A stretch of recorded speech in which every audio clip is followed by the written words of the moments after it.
live now? Yes. Oh. You see, there is the timer there or not? Yes. Oh. Hello everyone. Hi folks. I cannot actually look so much there because I'm going, so I will let Pat to do everything. But I finally came to Wroclaw. That's why we didn't do anything today. Like we weren't live, unfortunately.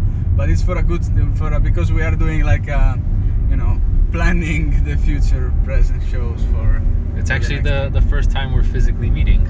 After almost 1 year. Yeah. Yeah. He looked like a cartoon to me when I saw it the first time. So yeah, we wanted to give you maybe a series of shorter shows today. We're gonna do one right now about mindful driving, as Lele is driving and I'm co-piloting him. You are mindful. Yes, to the city center. So any thoughts about mindful driving? Yeah. The first thing I do is I feel the chair, like I don't know, the car seat behind me, and my hands on the wheel. So that is when I drive, and I'm driving every morning, right? So it's more than 1 hour every morning. So that's the first thing I'm doing, and I try to look at the flow.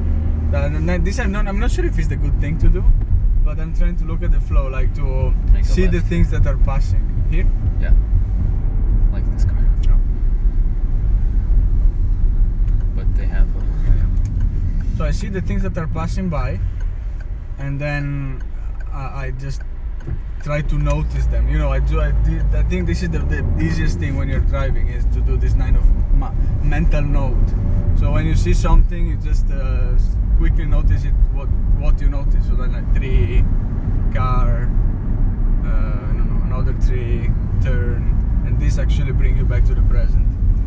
Anything else you would recommend for the mindful driving?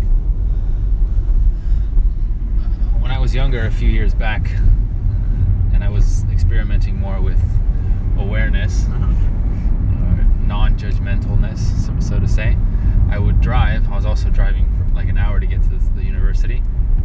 I would turn up the heat as much as I can and just drive like that, and watch my mind saying it's too hot, and then I'd be sweating, and I'd just be there letting everything be and trying to relax as much as possible.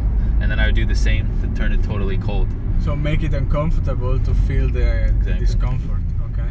Yeah, so just become more aware of my thoughts and the actual sensations that are going on around. Could it be also opening the window and getting the air and feeling that?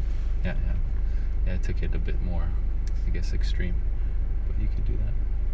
So when you're driving, like Lele's saying, be aware of your environment, your chair, the wheel, what's going on around you, right? You have to be extra aware, not only of yourself, but the others, right? The people, the cars, the bikes, or whatever it is. And a lot of times we're on this autopilot because we know the road and it's always our way to the office or our way home, that we tend to get really lost in thought. And in a lot of cases, that's when accidents happen. So use the time, right? You could listen to... So like mindful driving is also a safer way of driving, yeah, you think? Okay. Definitely. But isn't it, because one of the things I'm wondering sometimes is if I need to focus then on my breath at the same time where I'm sitting, the wheel and everything, am I not more distracted than when I'm just driving? Yeah, probably. If you're thinking about like, I need to inhale, exhale now, I need to think and be aware and feel.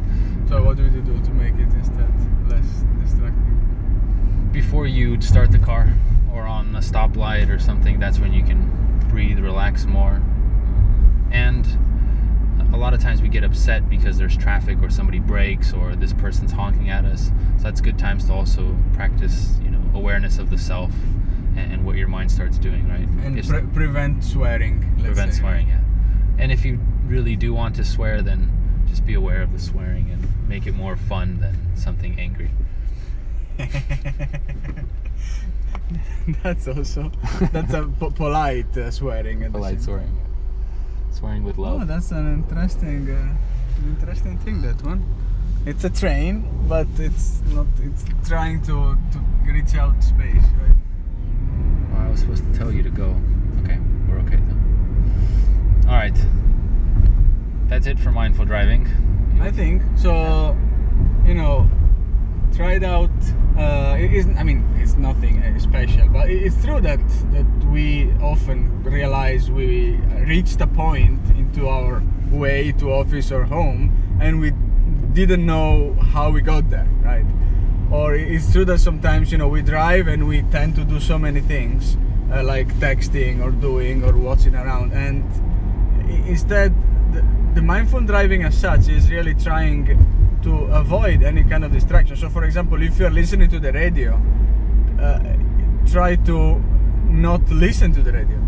That means not consider every single point what they're saying, but try to consider it as a part of the flow, together with cars passing by. You're not following every car that is passing until it goes away, right? So the radio becomes part of the everything, right? It's not something that to focus on. And this means that you are more mindful about everything that is around you and not on only one particular thing. That's how I interpret it and how I generally do it. So I just switch off what I'm listening. Or if I switch it on, then I cannot do completely mindful driving. Alright. Thanks. That's it. See you all later. Thank you, folks.